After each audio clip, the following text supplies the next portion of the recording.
ball on this October 24th, 2024 episode, folks. Favorite time of the year. The fall weather's changing. It's getting cooler. I don't really like that it's starting to get a little dark early. Does anyone know the exact date? What is it? Usually the first week of November that we kind of start seeing the time change. Great time of year. We got playoff games this week in college football, guys. Things we couldn't say over the last few years. And maybe that's a little bit of a stretch. We could always say it, but now these are so much more impactful games. I mean, Alabama, Missouri is an elimination game from the playoff, I think. We got a big driver's seat game, as you know, College Station, blackout at Kyle Field, LSU, A&M, Ole Miss. I think eye test has to look good this week. I got a couple teams on byes, but it should be a fun weekend across the board. We got college basketball in just a week as well, guys. Again, to my point, best time of the year, cool weather, fall season, thick of the college football season, college football race, college basketball starting. Kentucky had a scrimmage against, I think, Kentucky Wesleyan, who Louisville lost to last year in an exhibition. But Kentucky looked good last night. I thought the Brea kid looked good. I thought the San Diego State transfer Lamont Butler looked good last night. Mark Pope and them are going to have a team. We're going to have that college basketball preview out, myself and Chris Phillips, next week, guys. But we got to get a lot to get to. We got two phenomenal guests, Brad Crawford from 247 Sports, Blake Ruffino from Are You Serious Sports, going to come over and talk a little LSU, Texas A&M. But before we get right into previews, guys, y'all know how I get about Thursday. The prep all week to prepare for these predictions are what makes this job so much fun. Can't wait to start right off the bat before we get Blake on around about 18 minutes and then Brad at around 8:45. But before we get going, guys, remember this episode is brought to you by our buddies over at mybookie.ag. Use code SECU at sign up to receive a special welcome offer on your first deposit, guys. There's tons of bets across the line. I mean, we had phenomenal one, Pittsburgh, Syracuse playoff implications if you want to bet on that tonight. Tomorrow, got a big group of 5 one. Boise State at UNLV. I mentioned the SEC games this week. You have Navy, Notre Dame. If you want to bet, go use our buddies over at mybookie.ag. But let's get right to it, guys. First game, we're going chronological order here.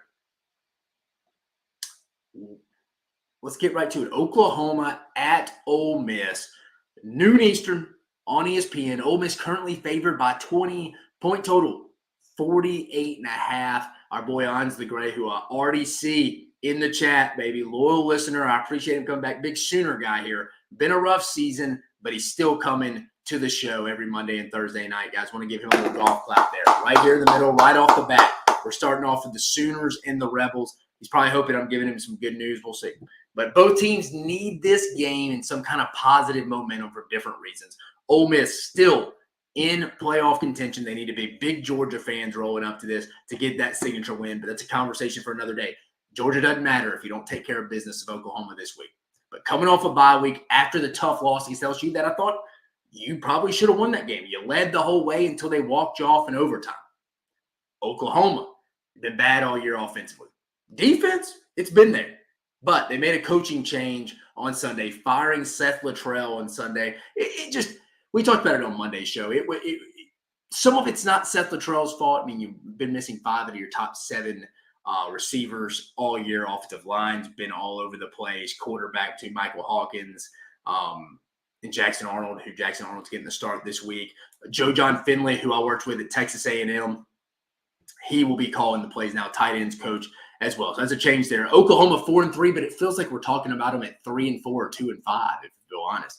But what kind of Oklahoma team do we get? Or have they quit? Which is wild to say because they're only 4-3 and still have a lot to play for down the stretch. I do think we get a motivated Ole Miss team, though. I mean, why wouldn't we? I think this is an eye test.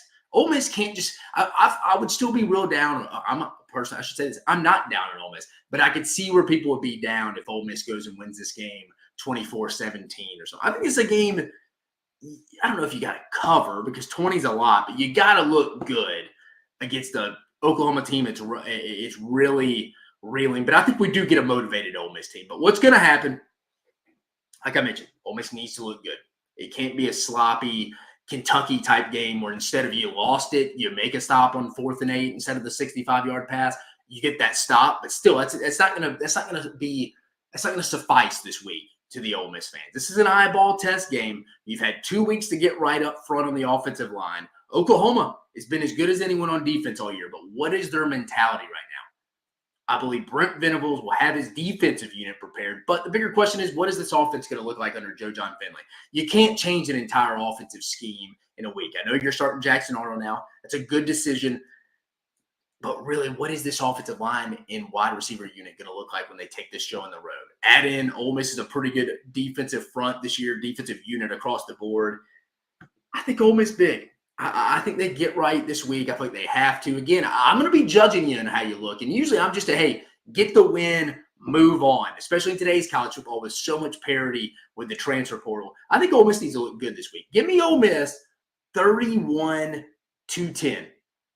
Give me Ole Miss 31-10. Feel pretty good about that. Kind of like the under. We'll talk about a little money-making weekend. I forgot to mention that right off the bat. We'll be doing money-making weekend, week 9 as well. We're sitting at 40%. I think we've been at 39, 40% all season. We still got a couple weeks, though. I promised you 55%.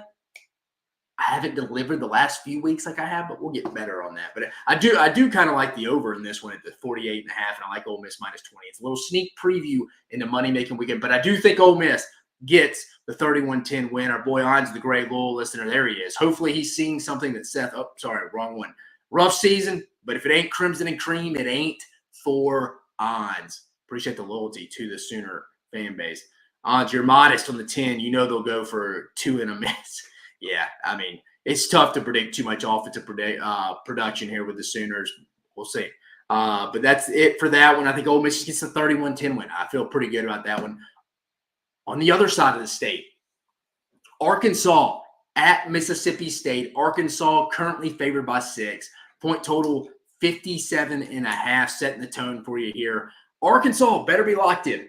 This is a very dangerous game for an Arkansas team that is trying to lock in at least 6 wins, which I think that keeps Sam Pittman's job if he doesn't retire.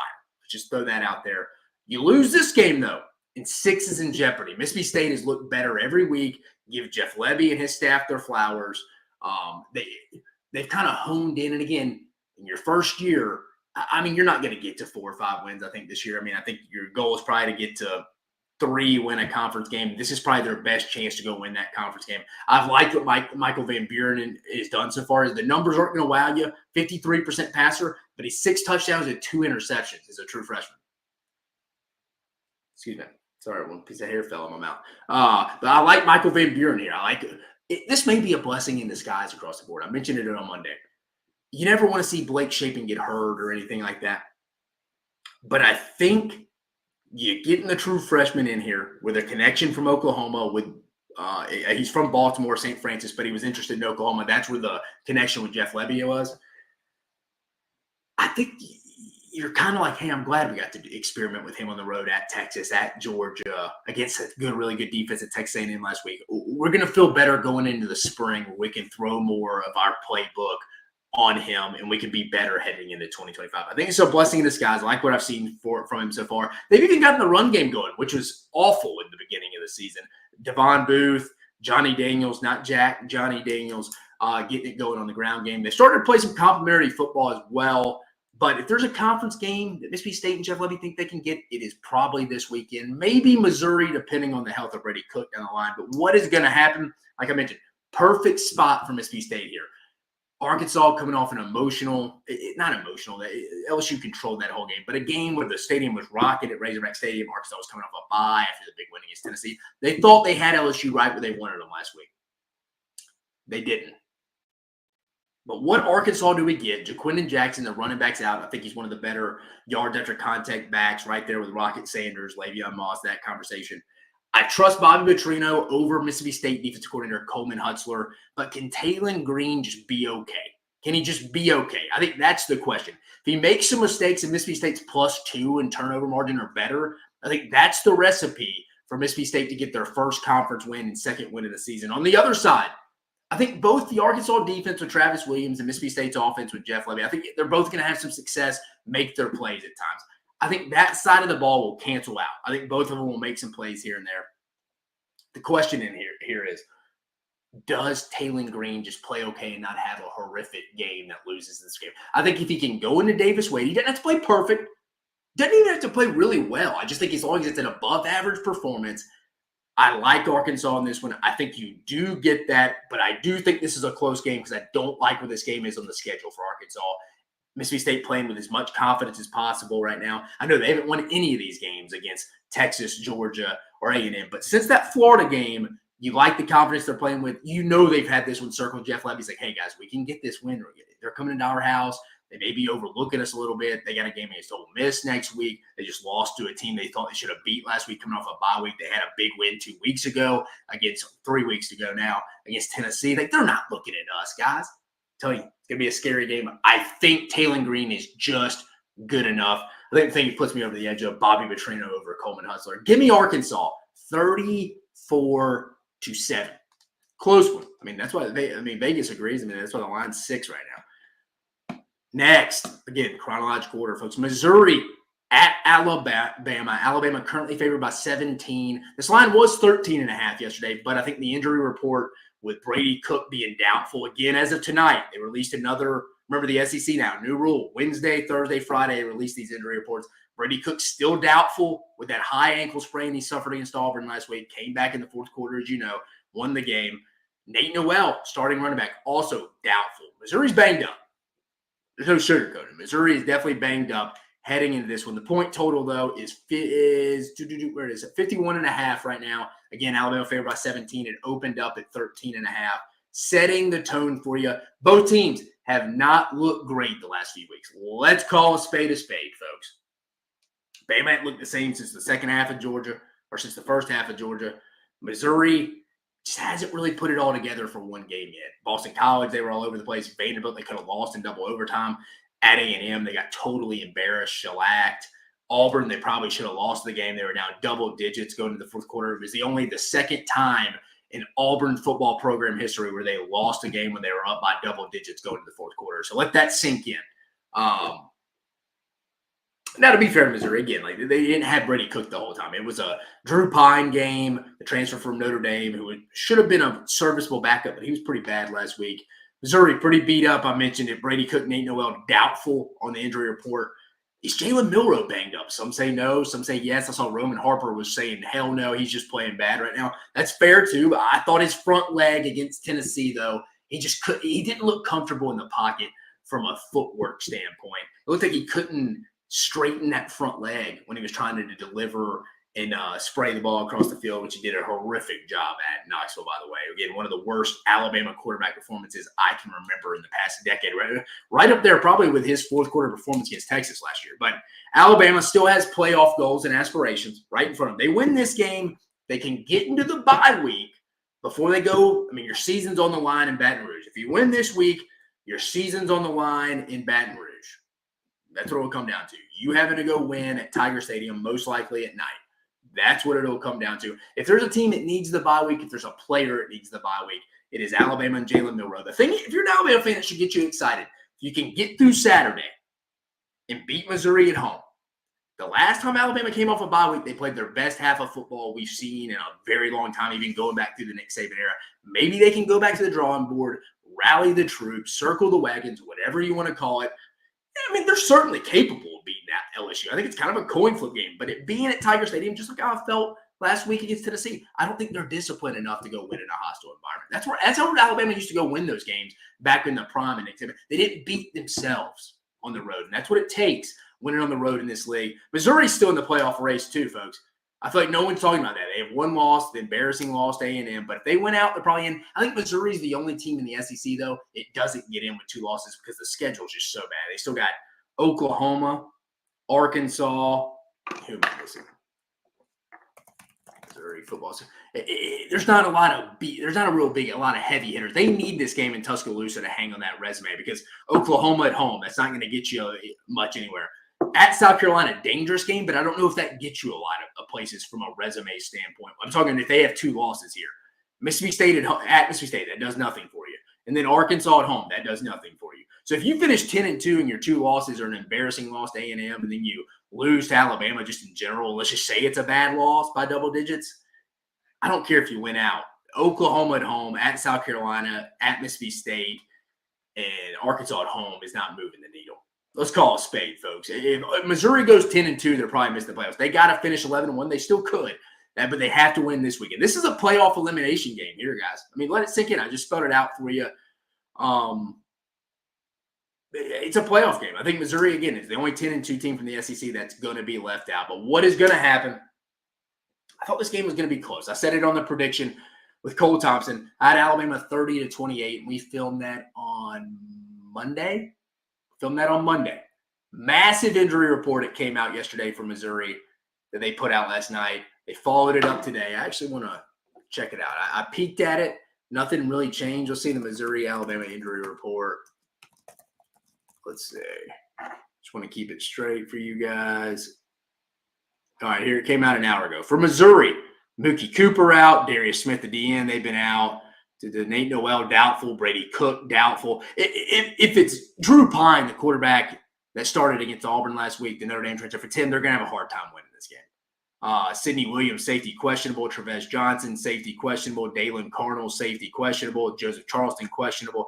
Caden Green on the offensive line is questionable. Tight end Brett Norfleet is questionable. And Marquise Johnson, wide receiver, probable. I actually think Brady Cook's probably going to play in this game. I could see Eli Drinkwitz is just weird enough to just kind of play this game. Maybe he's pulling the opposite of what Mike Elko played on him. Remember, he thought Marcel Reed was starting, didn't let his sister even go out to practice. She's on Missouri's recruiting staff.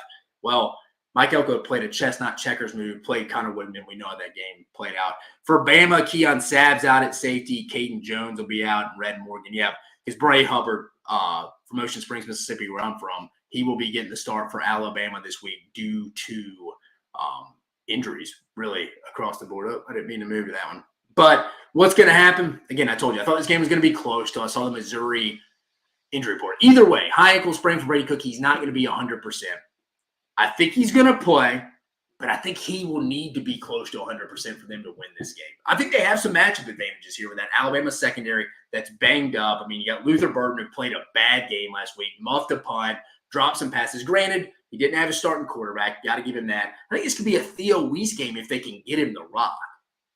But I think this game comes down to what Jalen Milroe do we get? His feet were all over the place. His feet, eyes, he didn't trust them. I mean, there's a couple plays. I talked about it on Monday's show.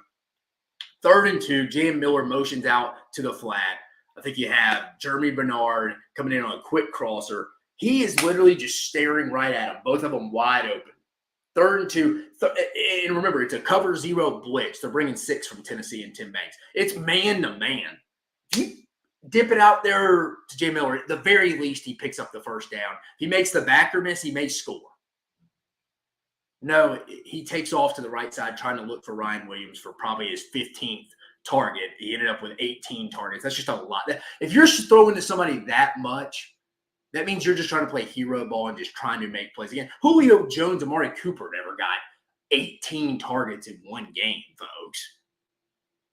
I mean, I know it's Ryan Williams. He's a freak show, but still, Jalen Milroe played one of the worst quarterback performances I've seen in an Alabama uniform in a long time. Probably broke his own since his own performance against Texas last year. I mean, some say A.J. McCarron against LSU in 2011, the 9-6 game. Yeah, that wasn't great either, but still, for conversation purpose, we'll stay on that. What Jalen Milroe do we get here? I lean Alabama wins this one by double digits now because of the injuries. I kind of like Alabama maybe even to cover here. If Brady Cook and Missouri were healthy, I think this is a very close game similar to South Carolina. The difference is, though, Missouri doesn't have the front 7 that South Carolina has, or Georgia has, or Tennessee has. They don't. That's the difference here. I know Missouri's defense is really good on 3rd down. I just don't know how many 3rd downs Alabama's going to be in. I think Bama gets right. I think a lot of people are probably going to be, oh, Bama, here we go. Big game going into Baton Rouge. That's where I tell you, hold up just a minute, my friend. Just because of one home win against Missouri does not mean Bama's ready to go run on to the playoffs. You got to be week to week with this Alabama team. I think Alabama's probably going to end up winning this game. Give me Alabama 34-14. I think 34-14 is the final in this game. Again, I thought this would be close, but you see the injury report for Missouri, and it just doesn't do it for you. It just doesn't do it. I mean, I don't even know how you can be really excited about it. If Brady Cook's not 100%, and the high ankle sprains are hard to overcome, I don't see them getting the straight win in this one because I think the difference is Brady Cook's not healthy. If he does play, Alabama should come after him. If it's Drew Pine, I don't see a path to victory. I mean, if Alabama loses to Drew Pine or hell, even a Brady Cook, not a 100% team, Kalen DeBoer may be packing the bags. And I'm not even a guy. It's not saying Kalen DeBoer's not the guy. It's his first year. I had Alabama with 2 losses at this point. I thought it was Georgia and Tennessee. Flip-flop the Georgia Vanderbilt games. I had them losing to Tennessee. I never felt good going into the year with that one. But I think they win. Missouri's just too banged up. Bama, Jalen Milroe, no one needs a bye week worse than this team. I mean, it's been a rough 4 weeks, 3.5 weeks if you just include the second half against Georgia, the game against Vandy, the game against South Carolina last week. They need to go regroup, get to the drawing board. I think they have a pretty good performance because, again, I don't think Missouri's front seven is very good. I think Bama's going to try to go establish the run in the middle with J.M. Miller and Justice Haynes like they should. I just think the injuries in that front seven Missouri are the difference. Give me Bama, 34-14. Again, I thought this would be close if the injuries weren't as bad as they look. Joel Burris, appreciate you listening, brother. Drink got something in that game plan. Yeah, I think Drink and Kirby Moore, the offensive coordinator, are really good schemers. I think they could. I love the way they move Brady Cook around. They do a phenomenal job moving him. Not Brady Cook, Luther Burden all the way around in the backfield, in the slot, on the outside. There's matchups to be won. They're probably watch the film and be like, yeah, I mean, even the first half against Tennessee, Nico Iamaleava wasn't even hitting them, but they were there. They were open. Bama's banged up. Keon Sabb at that Husky position's key. What's Devontae Smith look like? He wasn't on the injury report, but Bray Hubbard will be getting the start. So Bama's banged up. There's going to be some plays to be had there, but if it's Drew Pine, I just don't really see it. South Carolina's defense strong. You're right. Not only strong, they're scoring. I mean, they're scoring 17 points right off the bat. South Carolina's defense is nasty, dude. They're scoring, winning them football games right now. Joel Burst, if the Gamecocks to protect the football, they beat the Tide. Yeah. I think you can make a case for both cases there. If they don't turn the ball over, South Carolina easily win that game. I think if Bama gets the stop on 4th and 9 right before the half, game may have been a little bit of a round. But no, I think you're right. That game could have gone all over the place. Girth Brooks, I hate that the Big Ten is the big dog in football now. Yeah, I mean, you can make the case those 2 teams are the top 2 teams in the sport. Oregon and Ohio State. I mean, I think you can get an argument for me. But again, I don't think there's a dominant team in the sport right now. Everyone has holes.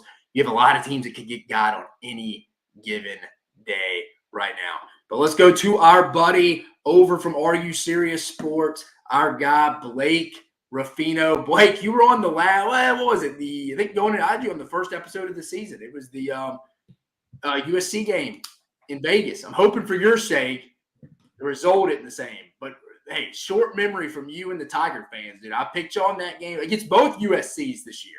I know I'm probably not welcome in the state right now, though. North, east, west, south borders. They wouldn't even let me come in through the Gulf of Mexico right now. I am very much ashamed to call you a friend right now, Dave, if I got to be honest with you.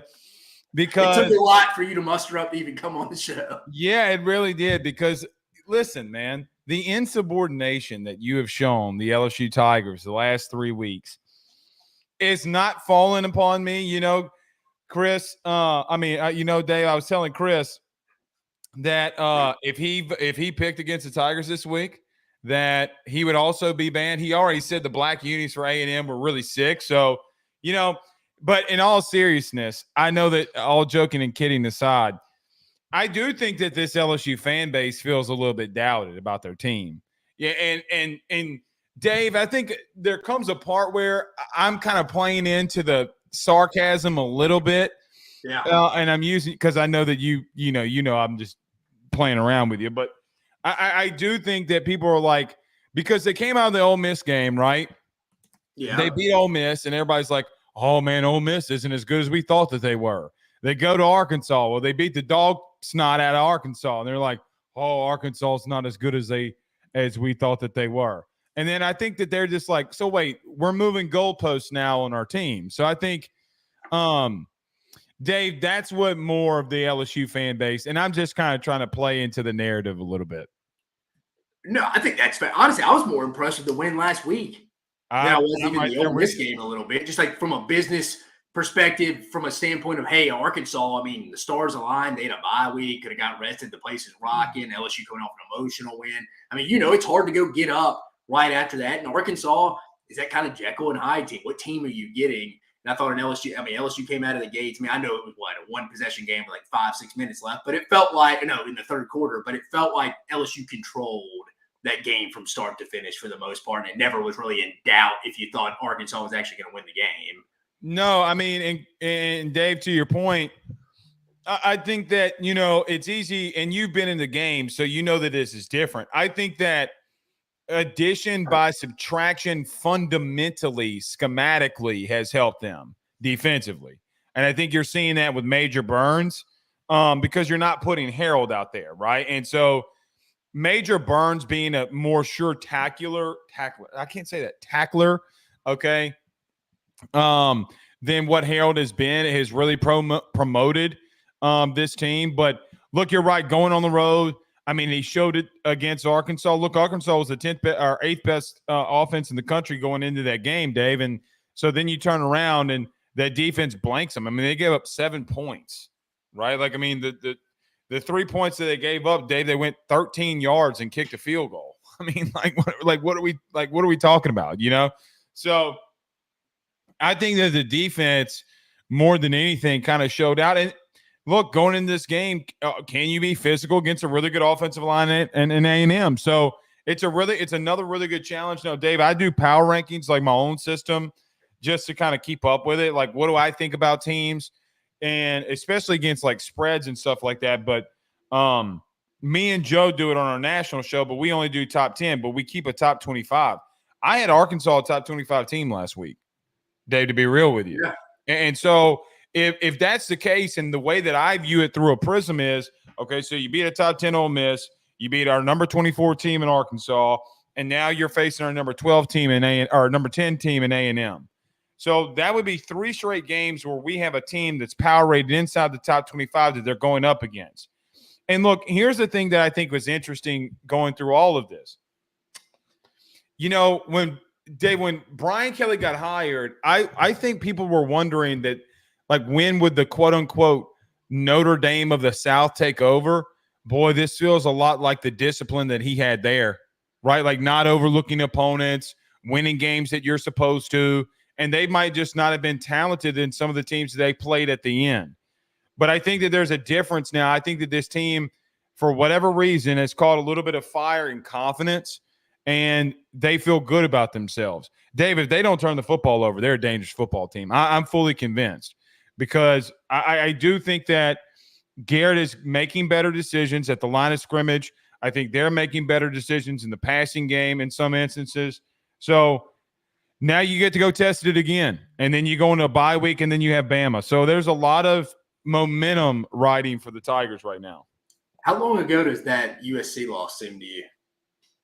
To me, not that long ago, because I feel like, Dave, that this goes by too fast, because when you're in it in the season like us, it's like it's already November. It's all right. It's already November. In reference to the question of the context of your question, right? What you're saying is, man, how much is this team grown, right? I think is what you're, in my humble opinion, a lot, specifically defensively. Dave, think about this. I keep saying your name a lot, but think about this. If you're a coach, which you have been, and you've been in buildings, okay, I don't like taking like runs out of like big runs out of games, right? Like I don't like that happened in reality.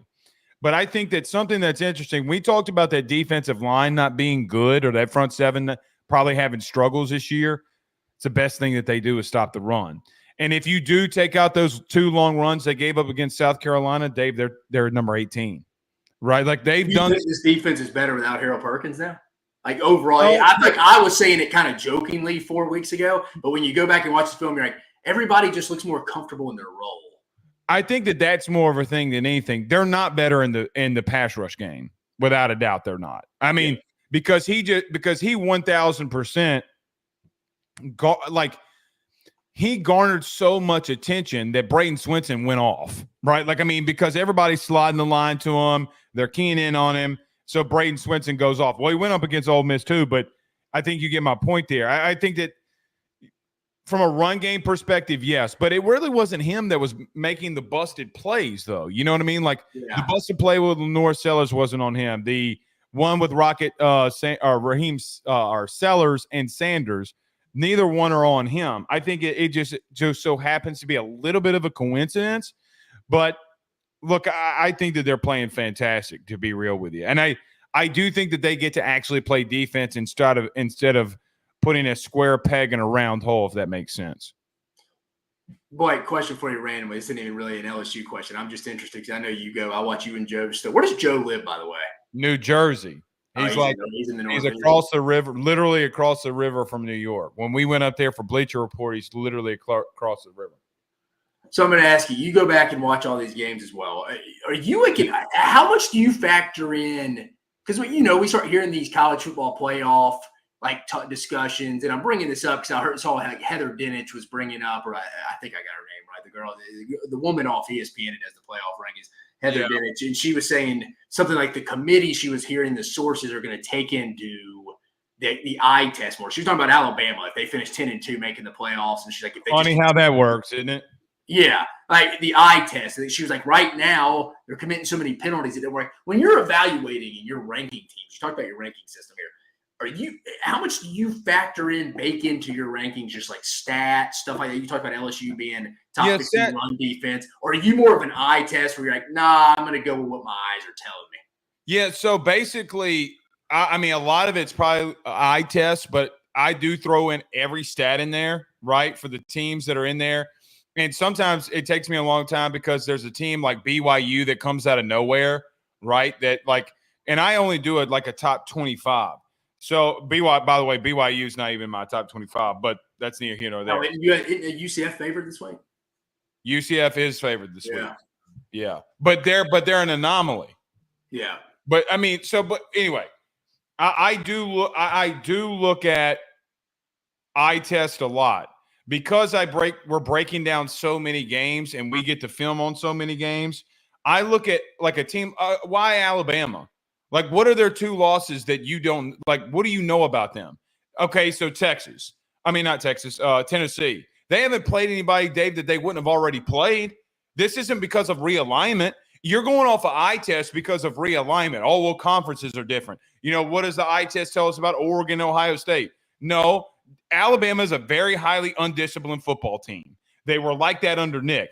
By the way, I compared this LSU team potentially because of a lot of same stuff. Saban's team in 2003 at LSU, Dave, they had one loss that year.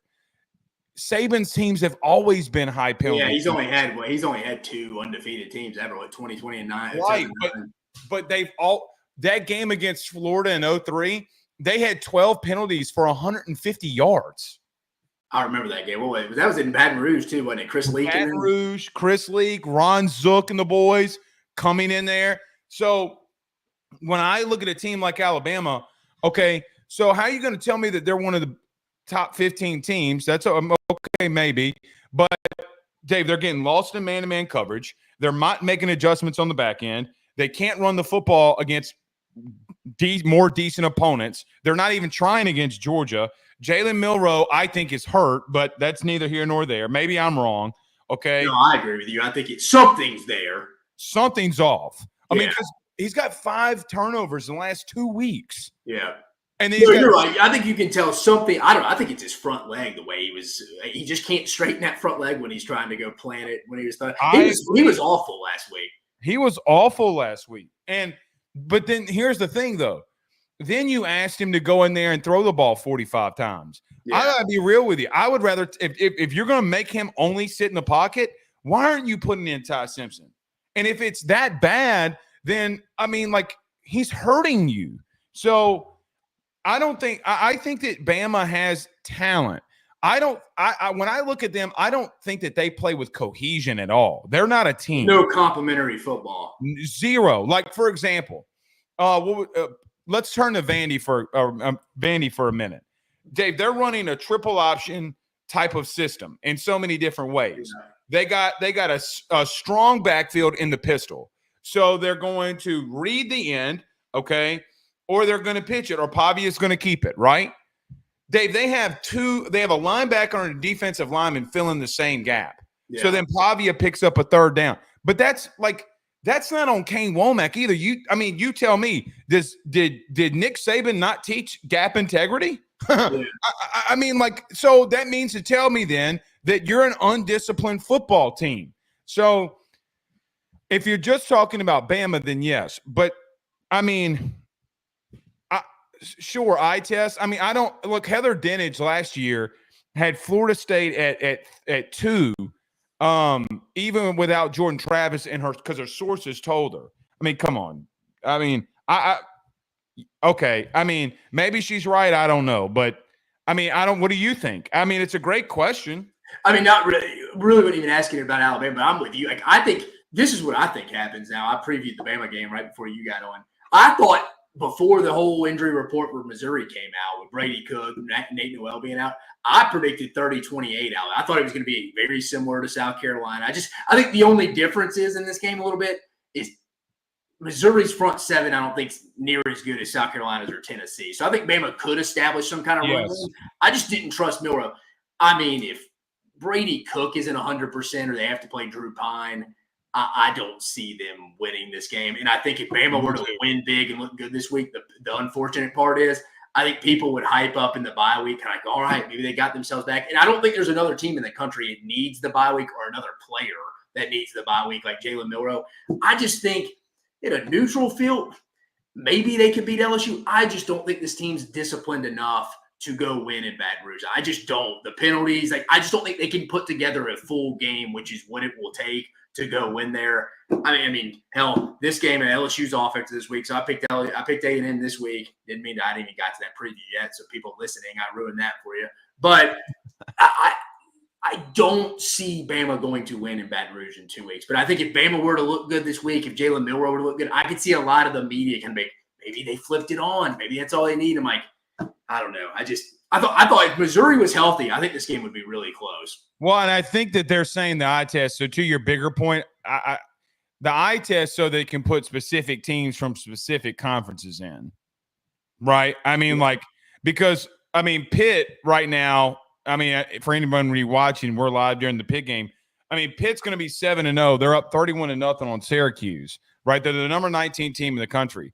So, Dave, I ask you, as a 10-2 Pitt team, is that the same as a 9-3 Bama team? So I feel like when they say eye test, I think that that's what they mention more than anything. How can we justify without the logic being there, right? Like, I mean, they used eye test last year with Bama and Florida State. It was the right call. I'm not saying it was at the time, Alabama would beat Florida State at the end of the year that year. Yeah, I mean, 100%. If you're comparing those specific teams, yeah, no doubt. But I think that that's what they're doing because, again, let's just say 10-2 Pitt versus 10-2 Bama, LSU, A&M, Texas, Georgia.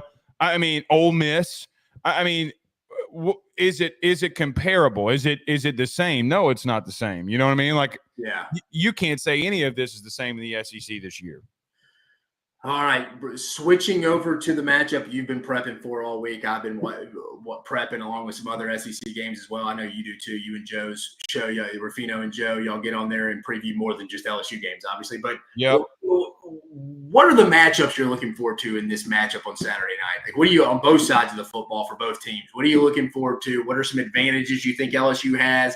What are some advantages you think A&M has going into the game? Yeah, I think this D-line for A&M versus LSU O-line, can how big was Walter Nolan? Can LSU establish a running game? Mississippi State last week ran the football on A&M, 152 yards. I think that is an interesting thing because I know that Turner and Stewart and Scourton and Scooby Williams, that front seven is really good on paper. But I also can't get out of my head Bowling Green, Mississippi State, Arkansas in moments, right? Like I can't get that out of my mind. Now, they did good against the run against Arkansas, but then I look at State and say, well, that's more comparable to what LSU would want to do. So I think Scourton versus Campbell, I mean, that's a top 5 pick versus a top 10 pick, right? I mean, that's an insane matchup. But LSU's only allowed 2 sacks all year. And, Dave, even in those sacks, Garrett Nussmeier ran into both of them, right? Like he literally ran into the sack. So it's not as if it wouldn't have even gone down as a pressure if he would have thrown the football. I think that, but I think the biggest key in this matchup for both teams, regardless of what side you're rooting in on, is LSU's passing attack versus that secondary for A&M. Now, if they're going to play off coverage, I do think that LSU is going to replicate what they did last week and getting the ball to their big body wide receivers. And then if Chris Hilton is indeed back for LSU, how can they stretch the field vertically is a big question. I do think that A&M secondary is something that easily can be tested. But I think it's untested in the sense of that I don't think that they've seen a guy that's a pure passer like this yet. Brady Cook was 11 of 13 for 136 yards and a touchdown when he wasn't pressured. So that pass rush against a really bad Mizzou O-line, I think, really affected him. And so he was not able to get the ball down the field. Also, the one that he got to Luther Burden, the touchdown that got called back, that is a situation where he didn't have pressure. So he should have had another completion, over 200 yards and 2 touchdowns, but he didn't. So I think that's an interesting question. But can you stop that pass rush? If I'm A&M, Dave, it's got to come down to, can I run the football? Like LSU has been moderately really good in most areas and times in stopping the run. If I lean on them for 4 quarters, when do they break? And it's what they did to them 2 years ago. I would assume under Mike Elko that's the same. And I think it's just going to be a really physical football game, a very physical football game. I'm glad that LSU's bye week comes after this, because I think that this is an outright dogfight that you're going into. Your back-to-back road trips, yeah. Yeah, you're right. By the way, here's an interesting stat for you. I was sent this today, so I should have double-checked it. So if I'm wrong, I got it sent. I know what you're about to say. Brian Kelly in the second game of back-to-back road games has not lost the second game since 2006. Is LSU you would know this, Blake, and if I thought about it hard enough, I could probably think about it. Is LSU had true back-to-back without a bye week road games since Brian Kelly's been there in 2022? Let me think. I feel like they did against was it Florida and then Arkansas, or Arkansas and then Florida? Yeah, I think they have. Mm-hmm. It was Arkansas and Florida in 22. Maybe. I remember them having. Oh no. They went. They did. They played Mississippi State. Who they played? Missouri and Ole Miss last year. Ole Miss and then Missouri. That's right. That was a tough back-to-back, and they split it. And then there goes your second game again. Yeah. I mean, they won the second game. No, you're right. Blake, what could be a missing piece here, or not a missing, but where nobody's really talking about it because this injury for A&M happened a while ago. This could be the game where that nickel they lost, Tyreek Chappelle, could come back to really haunt them a long time. Yeah. So that happened. Who were they playing that week? I think they were maybe playing Florida when they initially announced he was out for long term. I was like, it's not going to hurt them against Florida. But I was like, at some point, this injury may hurt them because I think they're moving the Mays kid, right? The BJ Mays, the injured nickel. This is the game, I think, with obviously CJ Daniels, Aaron Anderson's coming on, obviously, Kyron Lacy. This could be a game I could see that where you wouldn't know it unless you follow college football hard, but you could be looking back on big.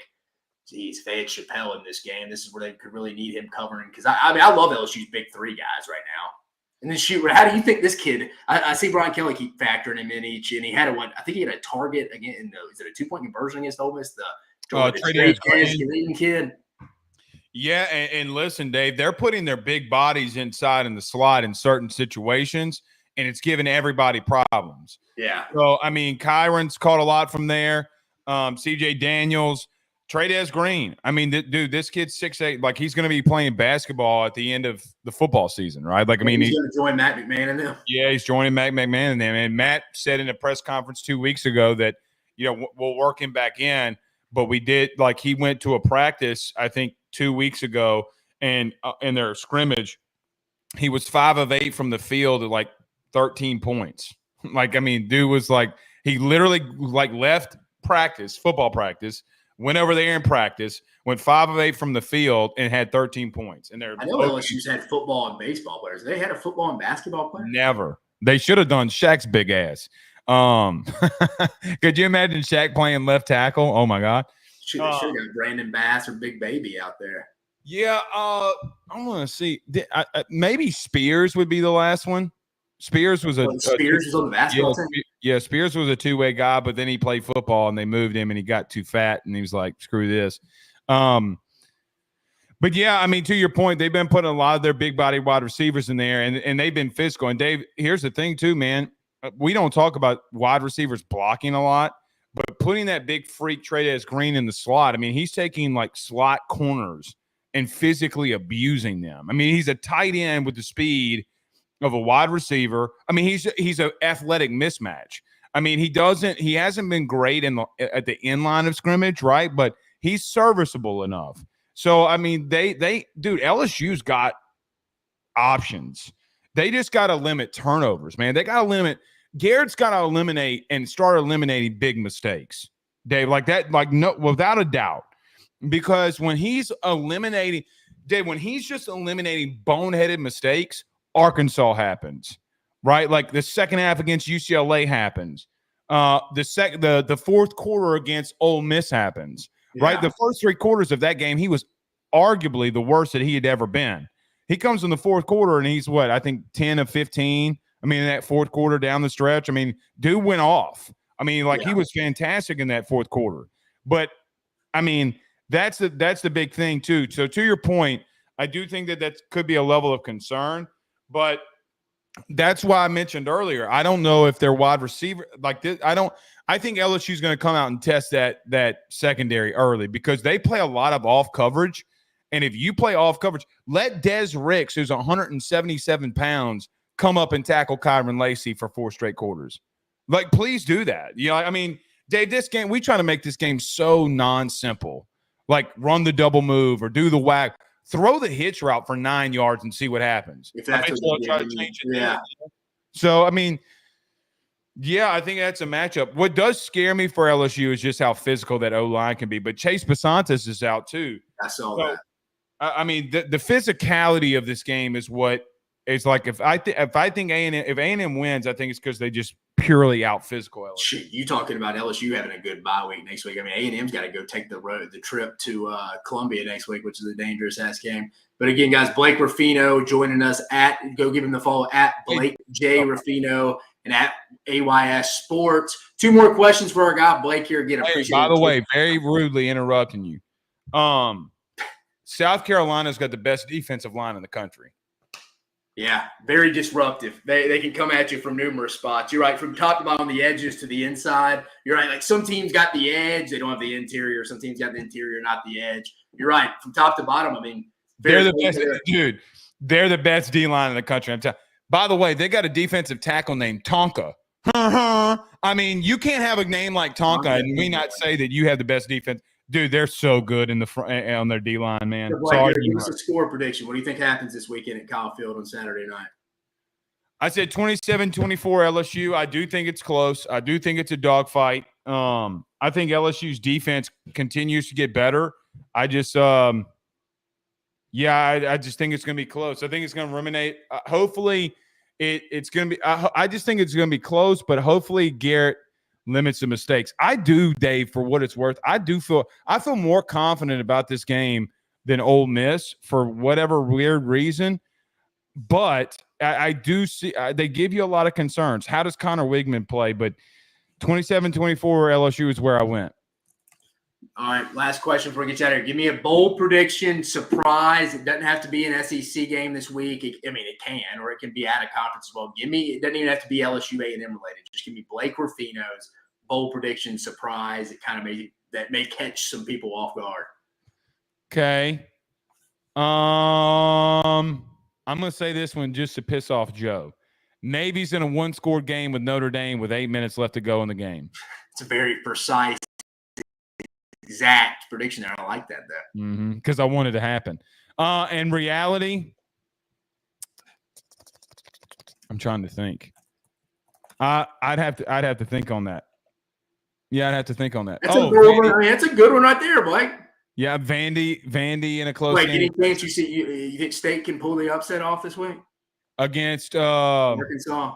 Against Arkansas, yeah, I do. Believe it or not, I do too. Hey, I would. by the way, If there's a game State can get, and I guess maybe Missouri, depending on the long-term health of Brady Cook and them. But I think this is their game. You feel like they could go get if Jeff Lebby's to get a conference win in year one. I think it's this.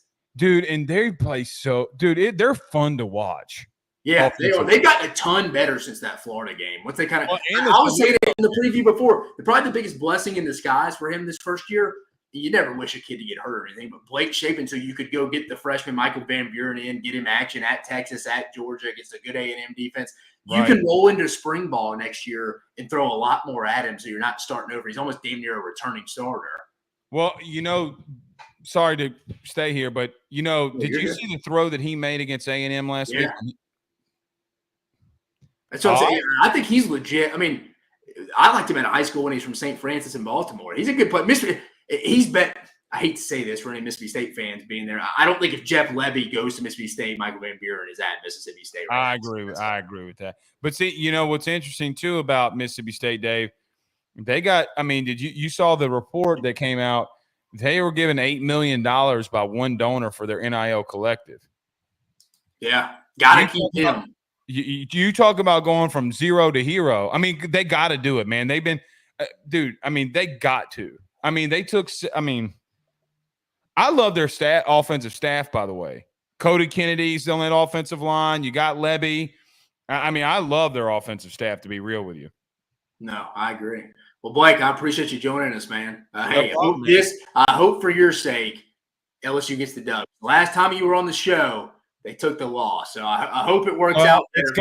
It'll cancel each other out because you picked a LSU that week, and then now you're going against them, and that streak's the one that lives the most. I'm just going to tell you, man, if they lose, if they win, you're going to be in Bayou hell. I heard the voodoo lady saying that she's making voodoo dolls of you, man. The people are mad, Dave. The streets are talking. Okay, again, you're going in. They're not letting me in on the borders, north, south, east, west. I mean, even if I wanted to come through Plaquemine over there from the Gulf of Mexico, I couldn't get in.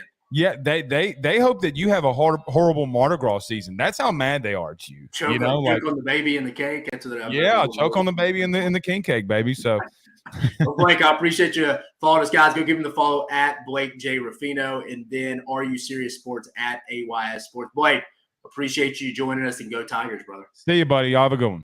Later, man. Let's get right to our next guest, man. The man, the myth, the legend. Let me bring up the banner for him. I told y'all we had two phenomenal guests. We had Blake Ruffino just join us. Now we have Mr. College Football himself, at least from the 247 Sports standpoint, Brad Crawford. Go give him the follow at B Crawford 247. Brad, what's going on in this lovely Thursday evening? Good to see you, man. My phone's been blowing up today about the ECU opening and, what I think does a good job in the AAC or not. Maybe UNC might open also here in North Carolina. So the coaching carousel has begun where I live, man. Portal and transfer and coaching change. You're right. But let's get right to it. You follow the SEC hard, but you got a South Carolina background. Did you grow up a South Carolina fan, by the way? My father's a graduate, yeah. All right, so you're fine. So you have family from the South Carolina perspective. You make a lot of bold predictions. You make a lot of great predictions, too, by the way. You're one of the – if anybody doesn't follow him, go give Brad the follow on Twitter. Does a phenomenal job as a college football analyst for 247 Sports. You put some preseason predictions out. Where would you say your thing you were most right about so far through 8 weeks, and where's the thing you would say on the opposite end of the spectrum you were probably most wrong about through 8 weeks, and just specifically in the SEC? Yeah, my preseason prediction of Alabama not making the playoff, I think, is going to come to fruition. Yeah. And it was more so the challenging schedule and less, maybe not as physical in defense as we thought. Jalen Milroe, I believe he's backtracking as a quarterback right now as far as from a development standpoint. And then I think where I missed, man, was Ole Miss. I mean, since January, I have been talking up Ole Miss. Ole Miss was number 3 in my preseason poll behind Ohio State and Georgia. And I think Ole Miss right now is like maybe a top 20 team, and that's about it. Losing to Kentucky. Kentucky's a bad team, cannot score. And then leading at Tiger Stadium at night throughout the game in Death Valley, and then losing in overtime. Nussmeier just carved them up late in that game. It's kind of a disappointing year right now for the Rebels. No, you're right. It definitely feels like you hate to say it at Ole Miss that if they were to go 9-3, lose to Georgia, something like that.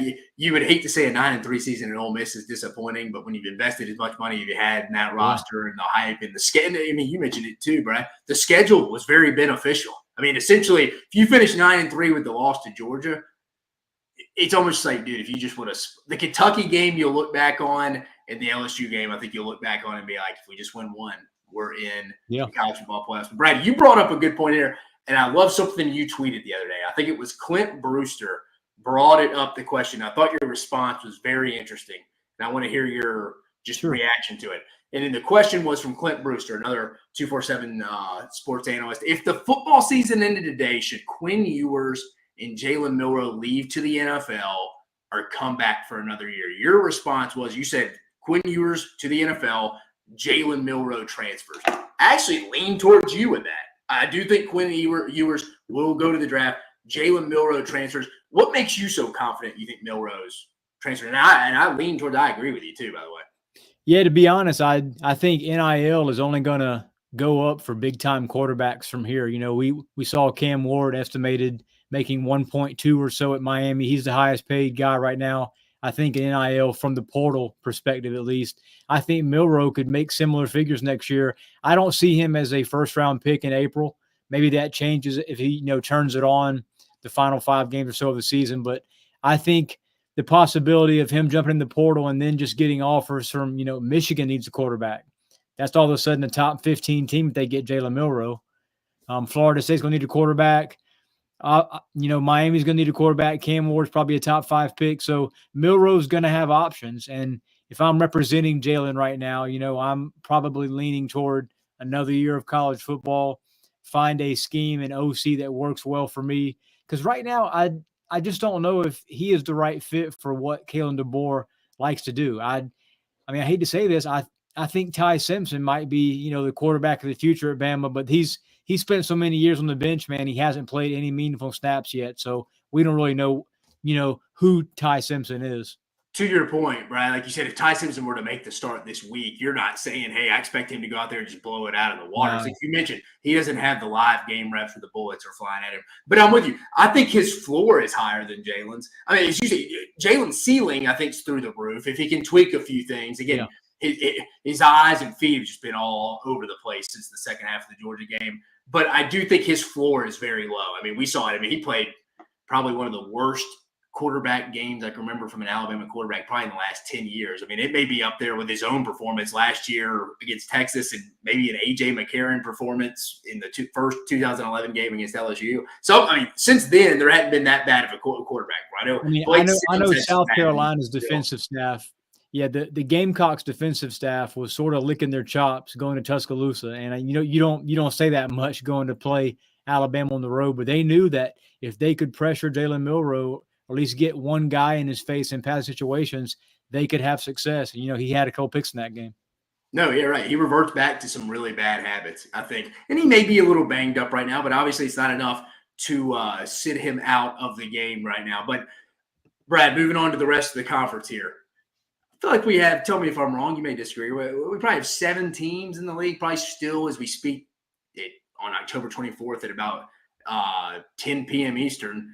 7 teams competing for playoff spots in the league. How many teams would you say right now you think get in?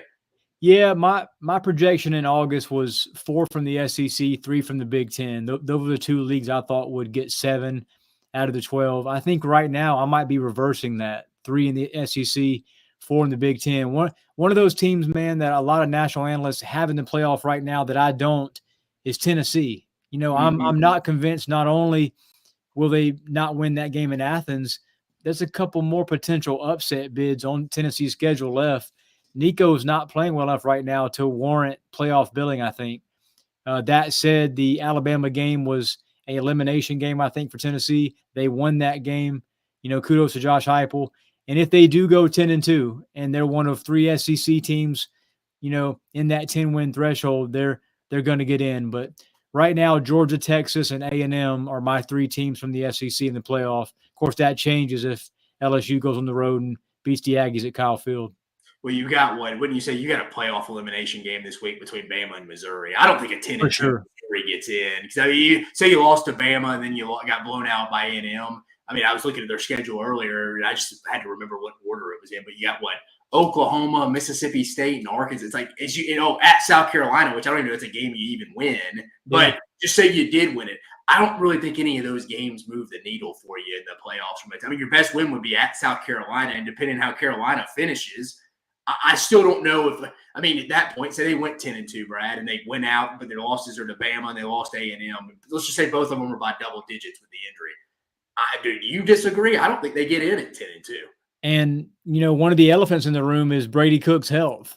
I mean, if he's not 100%, the committee's not going to put a, less than 100% Missouri in the playoff if there's, say, a 10-2 LSU that's kind of head-to-head with Mizzou. And they don't have any signature, like you said, they don't have any signature wins right now. So, beating Bama in Tuscaloosa would be that. But, I mean, how really good is Alabama right now? I'm with you. You kind of – that's why I keep seeing some of these – when Vegas opened it up at 13.5, I was like, man, I don't know if they're good enough to beat anybody. It's pretty it's 17 now. It's crazy. It went up since the injury reports have came out. You're right.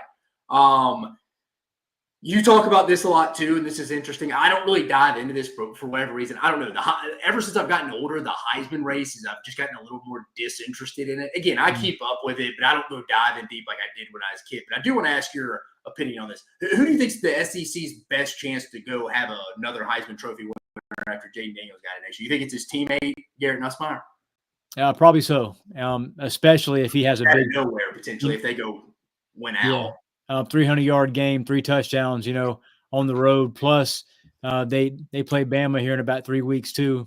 There's signature moments for several guys in the SEC right now. Quinn Ewers is a guy too. I mean, if Texas wins out and he wins at A&M here in a few weeks and then wins in Atlanta, SEC championship game, man, could decide the Heisman. But I think Cam Ward right now is a front runner. Travis Hunter, if he doesn't miss any more time, he's certainly in the mix. And then Ashton Jeanty, Boise State. Those are the 3 guys right now. Goes off right 150, 200 tomorrow. Big game tomorrow night against UNLV. Yep. Yeah, you're right. So it's one of those few group of 5 games everybody on a Friday night will be tuning. You're right. Tomorrow's his night. Couple more questions for you, Brad. Again, I appreciate you taking the time, brother. Again, guys, Brad Crawford, college football analyst on 247 Sports CBS. Give him the follow at bcrawford247. Brad, who's going to be on the hottest seat next year going into the season? Hugh Freeze or Brent Venables? That's tough, man. Well, Freeze ain't going to a bowl game this year, and Brent might not either. I mean, to be honest with you, I think Maine is the only game that maybe OU will be favored the rest of the way. It's just crazy. I think he pulled the plug too soon on Jackson Arnold, man. Jackson Arnold. Yeah, both guys really, but you can't lose at home, by 4 touchdowns to a 500 South Carolina team. And not at OU. That game was over with 10 minutes left in the first quarter. I mean, South Carolina's offense outscored them 14-9. Crazy. South Carolina's defense. I didn't expect OU to finish top 25 this year. I actually had OU 7-5 and caught a lot of flack from Sooners fans joining the SEC. But 4 new offensive linemen, a quarterback who was going to be a first-year starter, no run game. Yeah. 5, your top 5 receivers out. Basically, Deion Burks has been a non-factor because of injury. So Brent Venables right now through 34 games in Norman has not passed the eye test. And him and Hugh Freeze will both be on extremely hot seats next season. You think I'm thinking anybody else going into the season next year if Kalen DeBoer here probably finishes 8-4, I don't know if the hot seat's the right term, but people will be on him. If they were to lose 2 more games to LSU, and I don't know, you dropped one to Auburn. You think Sam keeps his job at Arkansas? Man, that's it. 6-6, I think. You know how it is, Brad. You ask any of those Arkansas people, and I say this, I was even talking about Beamer not too long ago. It's 6-6 in year 3 or year 4 really does nothing for you. It's just like, great, we're going to the same situation we went in next year. He's got to win 7 or plus. 6-6 maybe in year 2 we'll be like, okay, whatever, we went to a bowl game. Year 3 and year 4 now, that literally is almost just like, especially if you're going to lose the bowl game and it's a 6-7 season. I think he's on the same spot as next year. I get a weird feeling he retires. Sam, I'm talking about him and Mac Brown. Yeah, that would not shock me at all. It's like, what else are you trying to accomplish here? Right. Man? at some point it's just going to run its course. And then 2 more questions here, Brad. How far do you think I've looked at some of these tiebreakers, and I'm pulling it up now. How far down the list, and again, it's impossible to project, how far down the list do you think we get into these crazy tiebreakers? Is there a chance we see a coin toss down the line here? I think we're going to see a 3-team tiebreaker. That I thought in August, man, there was a chance that maybe 5 teams could finish with 10 wins. I didn't project an unbeaten. I figured Georgia would lose a regular season game. I still think the SEC championship goes through Athens. Right now, that's the best team in the SEC, but they have holes too. There's not an elite team right now in the SEC. Now that said, all these squads have played so many tough games. I think we could see 2 SEC teams in the final, here in late January as well too. So this is a year of parity in college football, and Georgia, Texas, and the winner of Saturday night's LSU A&M game. Those are the 3 teams I'm kind of looking at heading into rivalry weekend. To be honest with you, Texas at Texas A&M after Thanksgiving, that's going to probably decide a spot in Atlanta, and that's going to be just the craziest rivalry weekend in the SEC. And for everybody who didn't know what I'm talking about, I don't mean to sound long-winded here, but just quickly going through A through F of the tiebreakers in the league. You got A, obviously head-to-head competition between the tied teams. B, record versus all common conference opponents among tied teams. C, record against highest best-placed common opponent in the conference standings and proceeding through the standings among the tied teams. D, cumulative conference winning percentage of all conference opponents among tied teams. E, capped relative scoring margin. This would be an interesting one if we got to this. Versus all conference opponents among the tied teams. Formula will include a cap of 42 points scored on offense and 48 points allowed on defense. And then finally, F, which I brought up to Brad, a random draw. Not a coin flip, a random draw of the tied. I mean, they would have to live air that on SEC Network, right? You know what's funny? The team that comes in third and doesn't win the random draw gets the automatic playoff bid. It's and you're sitting potentially at 5, and you maybe have the group of 5 team, depending where they get ranked and stuff like that. But Brad, before we get you out of here, give me right now as we speak, October 24th, 10:07. Who's playing in Atlanta for the SEC championship game? I think we see a Texas-Georgia rematch. I really do. I'm not pressing panic on Texas just yet. I think LSU could obviously win Saturday night at A&M. I think LSU could still lose to Alabama here in a couple weeks.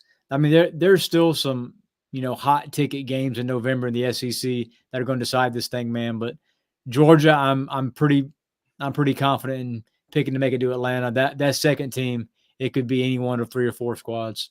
Brad, you think a 10-2 Alabama gets in? 10-2. If last year's Bama team was able to get in after winning the SEC, I mean, it's just crazy to me. The Vandy game, I know Vandy has improved. It's still a bad loss. Vanderbilt lost to Georgia State, man. Same year. Yeah, it's tough. I mean, Vanderbilt may finish I doubt they finish in the top 25, but you're right. That's going to win. If the losses were Georgia and Tennessee, yeah, Bama's in 10-2. Now, I mean, if LSU were to win this week and then Bama were to go there, that'd probably be a top 5 road win. I mean, they would have arguably 2 of the top wins in the country against Georgia and LSU. You're right. It'd be interesting. I mean, I lean they get in. Yeah. I mean, just as well as I do. Chaos needs to happen elsewhere too. Yeah. They see the Bama brand. Yeah. They'll want that in that first. I would think they'd get in. And I meant to ask you, what's your thoughts on before we get you out of Vanderbilt, Texas this week? I think Texas covers. Me too. Yeah. If I'm Sark, I mean, we'll get to the preview. If I win the coin toss, I'm usually a defer guy. I'm taking the football. I'm going to score. I want to see Vanderbilt how they play when they're down. Yeah. I mean, I think in their first 4 conference games with Missouri, Kentucky, or 3, Bama, I think they've scored first. I think they've had the lead in the whole – not the whole – obviously they lost Missouri, but I think in the other games they had the lead the whole time. And, very, very few teams have pressured Diego Pavia. Maybe it's a little bit of a risk blitzing him and his capability, but they haven't seen a linebacker as talented as Anthony Hill. I think he has a real big game in Nashville.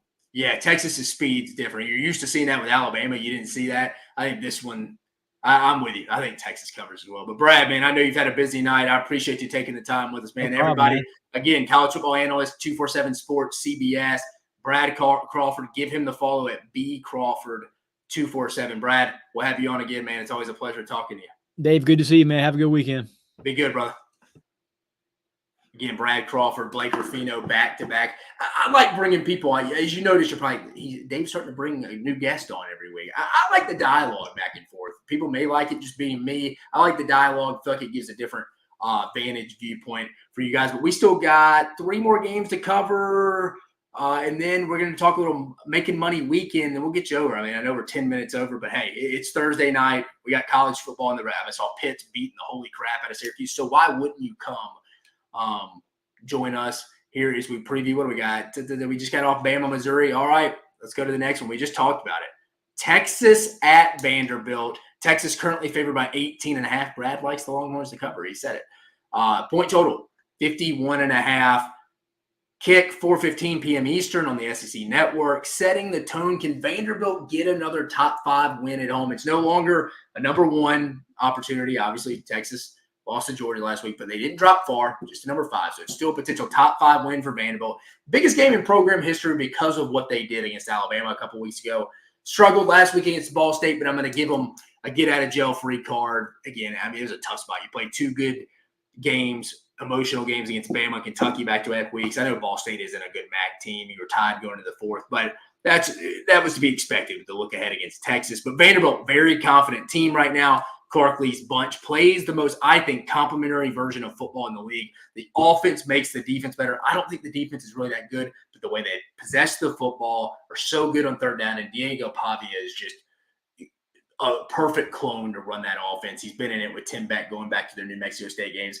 Like the way this Commodore team and Clark Lee are playing. Texas trying to bounce back after getting hit in the face, hit in the mouth last week against Georgia. Quinn Ewers, we saw Arch Manning last week. Can Quinn get that momentum back? There's no way Texas is overlooking Vanderbilt, right? It's a get back right. It's not a get right game. This is a tough game against Vanderbilt. Got to have the eye discipline. Got to be disciplining your assignments against this Vanderbilt offense. But what is going to happen? Look, Diego Pavia, he's more than a good story. Pavia in that Tim Beck spread option offense is very hard to defend. It cannot be simulated in practice, folks, due to Pavia's natural ability to run this offense, like I'm saying, and the way his just ball handling skills at that mesh point. You have to be disciplined in what you can do. I mean, look, Vanderbilt didn't dominate Bama up front. I see that's a lazy narrative. Vanderbilt wasn't just blowing Bama off the ball. What they were doing is giving Bama a bunch of eye candy. And when you're playing this offense, you got to be disciplined. You got to take, essentially, when you're playing a triple option team, somebody's got the A back, someone's got the B back, someone's got the quarterback. And you got to tell your guys on the front 7, especially on the defense line, this isn't a stat game, guys. You focus on this guy. You do your job so the guy behind you can make the tackle. That's what you have to do. You got to be disciplined and unselfish in your approach heading into this. Vanderbilt's been dominating, controlling the games, their last 2 conference games against Bama and Kentucky. For Texas, I mentioned it to Brad just a minute ago. If I'm Sark and I win the coin toss, I'm taking the football and I'm going to go try to dominate this first quarter and be up 14. Because, again, you're not going to get a lot of possessions. If you can be up 10, 14, nothing at the end of the first, I want to see Vanderbilt play from behind and get out of their comfort zone. Again, I'm a guy that defers because I think the middle 8, the last 4 minutes of the first half, the first 4 minutes of the second half were key to winning football games that no one talks about, and getting the ball to start the second half is key, especially if you can get a stop at the very beginning of the game. That changes the game. I think it's such an advantage. But in this game against Vanderbilt, I want Vanderbilt playing from behind. I like Texas's athletes against I don't think Vanderbilt's very good defensively. They aren't on the field enough. They only played 45, 50 plays against Alabama, so it's hard to go get in their depth. I think Texas knows that. Vanderbilt has scored at first in all 3 of their conference games against Missouri, Alabama, and Kentucky. I think look for Texas and Pete Kwiatkowski, their defense coordinator. They faced a similar offenses in Kansas and Kansas State last year. They had some success. Brad said it. Anthony Hill, this Texas defense is fast. Defense wasn't bad last week against Texas. I mean, they forced 3 turnovers from Carson Beck. He wasn't great. They just got put in some bad spots. They need to be disciplined this week with their assignments. I think Texas's speed will be the difference. Add in, I think this offense does get up early and doesn't allow Vanderbilt to play ball control, possess the football. I don't think the Vanderbilt's defense is near as good as the numbers show. Give me Texas. I'm with Brad. I think they cover. Give me Texas 35-14 in this one. Going on to the next one, Auburn at Kentucky. 7:45 p.m. Eastern Standard Time Zone on the SEC Network. Kentucky favored by 2.5. Point total 43.5. It's a low one, folks. Where do we even start with this one? I mean, this is something you may go show prisoners of war to get military intel. Hey, you must watch this Auburn and Kentucky, at least offensively, both of them. You need to go watch both these offenses, and you need to tell me where your troops are flanked at right now. And they may give it, because I don't know if anyone could watch 60 minutes of that. Two teams that need a desperate win. Kentucky for bowl purposes. I mean, where's Kentucky been since the win against Ole Miss? I thought they were in a great spot to go knock off Vanderbilt coming off a bye week. I picked Kentucky. No, loss. I picked them last week against Florida. I thought no way a true freshman, as good as DJ Lagway is, in his first SEC start, was going to go have a successful day. Well, they put up 41 points, went over 250 yards rushing. Trevon Ball, the running back for Florida, had 5 touchdowns. That was one of the worst defensive performances I can remember in a Mark Stoops era. Prayers up for the Stoops family. Unfortunately, he lost his mom this week. I just don't know where Kentucky is mentally. If they quit, is Mark Stoops lost this team? From an Auburn perspective, Auburn can they keep finding ways to lose games? Like I mentioned, that was only the second loss in Auburn football history. I think they're 106-1 going into that game last week when they were up double digits going into the fourth quarter. Well, now they just took on their second loss, 106-2 now. They just keep finding ways to lose games. You don't watch Auburn when you watch it live and go back and watch these games. You're like, man, what a bad team. No, you don't. But can Hugh Freeze and this team put together a complete game one time this year? A win here could bring some late season momentum. But what is going to happen? No clue, honestly. And anyone that tells you, I don't know. I mean, Mark Stoops and Kentucky are about one loss away from people moving on to basketball season. They're fired up about the big Kentucky basketball win for Mark Pope and them. Against Kansas Wesleyan last night. They shot 50% from 3. There's a lot of things to be excited about with this offense for Kentucky basketball last year. They're one loss away from people totally locked in on that. They'll be locked in on it anyways, but they may throw football to the side if you lose to Auburn this week at home. I've said for weeks I thought Auburn would get one of these 2 road trips at Missouri. I picked Auburn last week. They should have won it. At Kentucky this week, they have to get one. I'll be honest. I think Kentucky's checked out. I think Stoops has lost his team for whatever reason. I think he really lost them after the Vanderbilt game. Florida should not have done that to them last week with a true freshman. No offense to DJ Lagway. Worst defensive performance I can remember in the Stoops era. As wild as it sounds, I think Auburn comes out with a little bit more urgency. Yes, will there be mistakes? Yes, will it be ugly? But some way, somehow, Hugh Freeze gets his first SEC W this year. Give me Auburn. 20-17. Moving on to the last final, the big one, folks. LSU at Texas A&M. 7:30 p.m. Eastern Standard Time Zone on ABC. Texas A&M favored by 3. Point total 54.5. Setting the tone for you. I think this is an SEC championship game, driver's seat game. I think the winner feels really good. Someone will be leaving Kyle Field undefeated with still a ton to play for. Is it a guarantee the winner goes? No. But you would be undefeated in the league with 4 games left. Blackout game. A&M's wearing their black jerseys. They're blacking out the stadium at Kyle Field at night. Herb Street Fowler. LSU hasn't won at Kyle Field since 2016. I was there. I was on A&M staff for the 18 game, the 7 overtime. Actually, Joe Burrow's last college loss. But LSU has quietly been playing good football since the opening loss to USC. The defense looks really improved. I asked Blake, did he think the LSU defense is better without Harold Perkins? Kind of said yes. I think it is. I just think everybody looks more comfortable in their roles. Whit Weeks just playing it. Hellacious football the last 2 weeks. Was the SEC Defensive Player of the Week 2 weeks ago against Ole Miss. For A&M, what Connor Wigman do we get? We've seen so many different versions of this A&M offense. We saw Connor Wigman against Notre Dame week 1 look bad. Marcel Reed for a couple weeks was 3-0, didn't turn the football over, but couldn't stretch the field vertically. If they're going to reach their ultimate goals, they had to do that. Well, Mike Elko does a chestnut checkers move against Missouri. Starts Connor Wigman. Deeks Eli Drinkowitz out completely. Had a hell of a game. Last week in Starkville, 2 interceptions, could have had 4, I thought, going back to watch that game. What Connor Wigman do we get? Massive game for the SEC championship race in Atlanta, playoff races. What's going to happen, folks?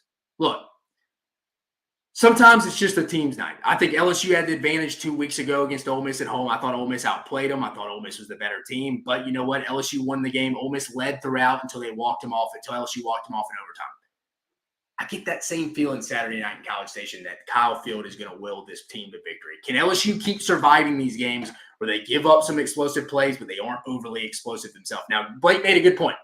If A&M is going to play off, and if you're LSU in that passing game, and they're going to play off Kyron Lacey, C.J. Daniels, Aaron Anderson. You take what's in front of you. You take those 6 to 8 yard plays and just keep chugging along. You got to be good in the red zone. That's just what it's going to be. But I think, like I mentioned earlier, the key in this entire game will be Connor Wigman. Does he play well? If Wigman can just be solid, I think the running game for the Aggies can get going with Le'Veon Moss and Amari Daniels. Remember, Wigman is the key to this game. I think with it being at Kyle Field at night, Mike Elko being the second best defensive schemer game planner in the SEC behind Kirby Smart and Glenn Schumann, I think the LSU offense struggles a little bit. I think they're going to scheme them up. I think Garrett Nussmeier has 2 turnovers. I think the Aggie run game with Le'Veon Moss and Amari Daniels gets going. Give me the Aggies running to a 24-20 A&M win that I think is going to be a game we're going to be talking about for a while. It's going to be a fun one. I just think A&M at home's the difference, man. Very similar to how LSU ultimately got the win, kept it close in the fourth quarter against Ole Miss, ultimately went into overtime, got the win. Give me A&M at home. I feel like I'm one of the few, the proud, the Marines, giving this win for A&M. I know A&M's favored, but I feel like I've seen a lot of media people picking LSU. I always say that stat. Since 2019, there's only been 2 teams in the SEC to win true back-to-back road games with not a bye week built in. They were at Arkansas last week, had the emotional game against Ole Miss 2 weeks ago. They're at A&M this week before a bye week in Alabama.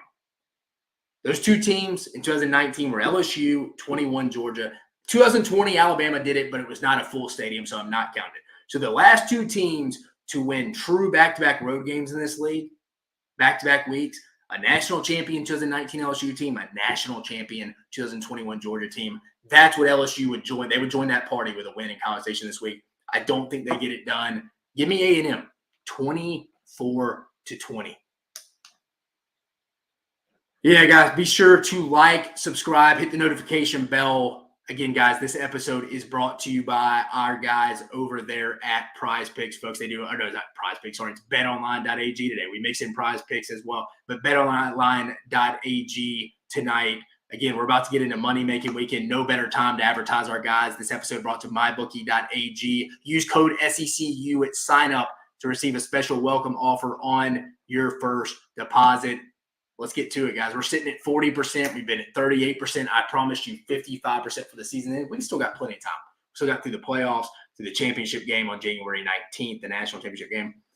But here's the bets. How many I got? 1, 2, 3, 4, 5, 6, 7, 8, 9, 10. And I got 10 of them, and 4 of them are from the same game. But let's get to it. I got Boise -3 at UNLV. I like Ashton Genty in this one. It's a big group of 5 playoff implication game. This is a primetime game tomorrow night on Friday when there's no other college football games going on. This will be a fun one to watch. I like Boise to lay the points here. I like Boise big in this one. Give me Boise -3 at UNLV. Navy first quarter +3.5 against Notre Dame at MetLife Stadium in New Jersey.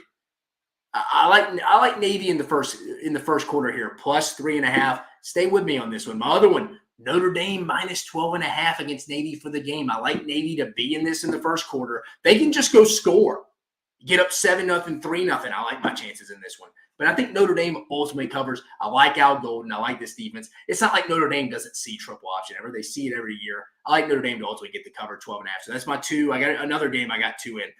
I got Miami -20.5 against Florida State. I think Miami and Mario Cristobal may go run the score up if they get an opportunity. So Florida State's bad, 1 win.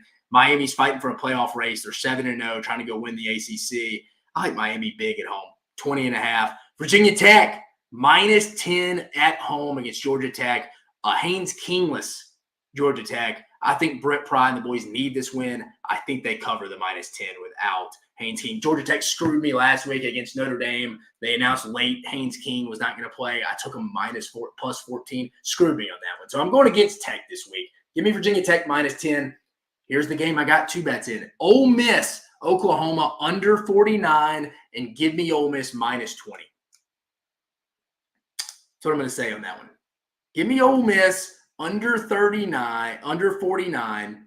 I picked that game 31-10, and then I have Ole Miss covering the 20-point spread there. I just think Oklahoma, you can't change your whole scheme offensively, and I don't think they are with Joe John Finley being the interim OC here after them firing Seth Luttrell. Still too many injuries on the outside, missing 5 out of 7 receivers, offensive lines all over the place. Jackson Arnold's getting the start. Bounce back for Ole Miss here coming off the bye week. I like Ole Miss big. I like it staying under 49 because both defenses are still good. Just hear me out there. Kansas plus 10 in the Sunflower Showdown at K-State in Manhattan. Kansas has not won this game, I think, since 2008. I kind of like them to win this game. I think Lance Leipold and them bounce back. They at least cover the 10, double-digit points in the Big 12 this year in a rivalry game with a Kansas team that's due to win this. Give me the Jayhawks plus 10. Western Kentucky minus 16.5 against Kent State. This is not Nick Saban's Golden Flashes. Kent State may be the worst team in FBS. Give me the Hilltoppers minus 16.5. And then Iowa. Give me the Iowa Hawkeyes. Let me still check this line. Iowa minus, I had it. What did I get it at? They're playing they're hosting Northwestern, but I've seen 14, 15s. I got it at 13.5. Give me Iowa minus 13.5 against the Wildcats of Northwestern at home. But those will be my 10, 4, 5, 6, 7, 8, 9, 10 bets this week. Again, guys, we're going to get up. We're at 40%. We can be lingering there. 40, 42%, 38%. We're at 40 after the results of last week. We're going to get to 55%, guys. Again, I got till January 19th. We got plenty of time. Just hang with me, guys. But, man, what a fun episode. We've got an hour and 26 minutes now. We're at 86 minutes across the board. But, man, we did a lot. We previewed all the Week 9 action across the board there. I have Ole Miss covering. I think Ole Miss big. Arkansas, Mississippi State. Need to be careful, Razorbacks. Need to be careful. Taylor Green can't lose this game. Dangerous spot. Mississippi State probably feels like this is their best chance to get an SEC win in Jeff Levy's first year. I think Arkansas barely wins. I think they sneak it out at Davis Wade. Missouri at Alabama. Missouri's healthy. I think this is a really close game, similar to the South Carolina game. I think the difference is Missouri doesn't have the front seven Tennessee and South Carolina have that has given Alabama's offense trouble the last 2 weeks. I think Bama big now with Brady Cook being doubtful and Nate Noel being doubtful as well. Texas at Vandy. I'm a Brad. I think Texas covers this. Like I keep saying, if I'm Sark, I win the coin toss, I'm taking the football. I want to see Vanderbilt get out of their element where they have to start passing to come back. Auburn at Kentucky, some way, somehow, I think Auburn gets it done. They're just due to win. And then LSU at A&M, the big one of the day, got A&M at home. I think that's the difference. What Connor Wigman do we get, though? That will be the key. We also hosted Blake Ruffino from Are You Serious Sports from the show Ruffino and Joe. Follows all college football, but really locked in on LSU. He likes LSU. This week, he joined us, talked everything SEC. Brad Crawford, college football analyst from 247 Sports CBS, joined us, talked all things SEC. We talked a little Heisman. He likes Texas, Georgia, and a SEC championship rematch. And then money-making weekend, 10 of my best bets, boys. We're on the path to 55%. Stay with me, folks. Guys, phenomenal weekend across the board. Another beautiful college football season, college football weekend coming up. Like I mentioned, my favorite time of the year. Got college basketball heating up in about a week, just over a week. Got college football playoff implications. We've got a playoff eliminator this week, Bama, Missouri, an SEC championship road to Atlanta driver's seat game in A&M, LSU. It doesn't get any better. Guys, I look forward to seeing you again next Monday night. Remember, Dave Talks Ball on the SEC Unfiltered channel every Monday and Thursday, 9 p.m. Eastern Standard Time Zone. I appreciate you guys joining us. Have a hell of a weekend.